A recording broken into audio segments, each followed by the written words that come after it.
Hello everyone, I am going to be talking about pruning your tomatoes. So as you can see behind me, I have a huge jungle of tomatoes that are in desperate need of pruning, but I've been waiting until the temperatures have cooled a little bit, which they have finally. So perfect time to do it. There's lots of different reasons of why you should be pruning your tomatoes. So one of the reasons is blight. Tomatoes, when you get warm air and you get damp conditions, blight loves tomatoes, it also loves potatoes. But with tomatoes you can remove some of the leaves, which then gives it more airflow around the plant and it will protect it a little bit from getting blight. The other thing as well is when you water tomatoes, you should always water them from the base of the plant. So if you've got leaves right next to the soil, then you're going to splash the leaves, which again is going to get them wet, which can cause some blight. So that's one reason for doing it. Another reason is because we want to redirect all of the energy. Instead of it going into forming all these lovely leaves, we actually want it to go into the fruit. So we take away a lot of the leaves. I can't remember, I saw something online about a tomato plant can survive with as little as, I don't know, it was probably something like 8 leaves or something like that. So do not be afraid, you are going to get a big shock when I do this, because yeah, it's going to go from a jungle to being almost stripped bare. So the other reason why you do this is to remove suckers.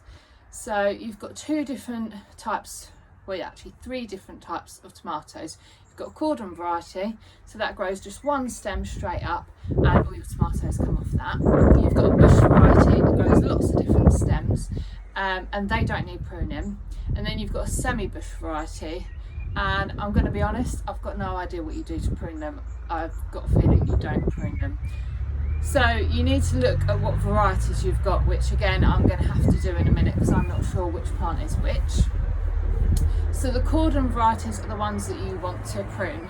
You can do with the bush varieties, you can take away the lower leaves just to again protect yourself from that blight, but apart from that they don't need anything else. Whereas the Cordon varieties, we are going to take out those suckers. So I shall show you what they look like in a moment. And the reason why we're going to do that is again, so then all your energy goes into the fruit rather than the suckers, because the suckers don't produce fruit. So that is the reasoning behind it. And yeah, this is going to carry on throughout the summer. I should have done this a lot earlier than I have, but you know, time goes on. They're going to be absolutely fine for me to do it now, but it is good to get into the practice of doing it once a week or a couple of times a week, just going along and taking out any growth that you don't want. So what you're going to need is a pair of gloves. I cannot stress this enough. Tomato plants stain your hands, so yeah, make sure you put a pair of gloves on. And I tend to use my hands, but you can use some snips like this as well. So as you can see, it is just a madness of tomatoes. And the other thing is that I haven't actually staked any of these yet. I've got sort of one there, but yeah, these all need staking. So you can do it 2 ways. You can get a piece of twine and attach it to the ceiling, although I've got nothing to attach it to in here, so I can't do that. So I'm just going to go back to the traditional method of bamboo canes.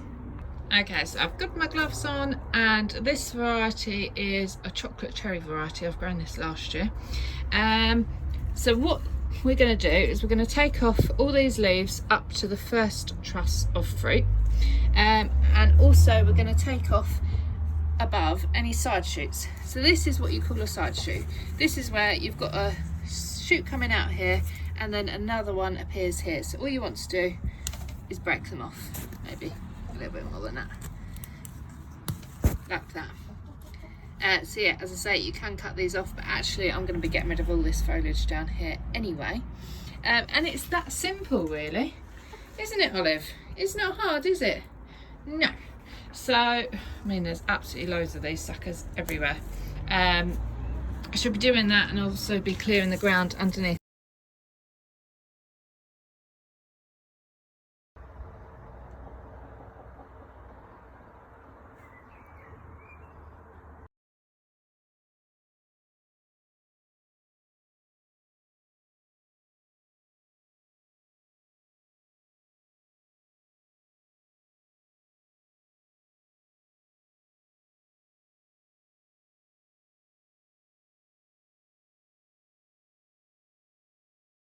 And there we go.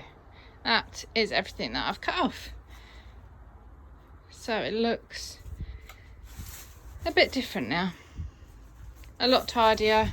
We can actually see all the tomatoes forming. We can check for things like blossom end rot, which is basically, oh, I did have one but I chucked it. So basically where got underneath there, that will start turning brown and it will sort of spread. So that is blossom end rot, and that is due to irregular watering. So yeah, much better in here. We've got loads more light, which is obviously going to be great for ripening those fruits. That is a job well done. And also now we've got loads more light to the sweet potatoes. Olive, do you approve? Do you approve, darling? I'll tell her as a yes. So this is what blossom and rot looks like. So yeah, see any tomatoes like that, pull them off because they're not going to survive.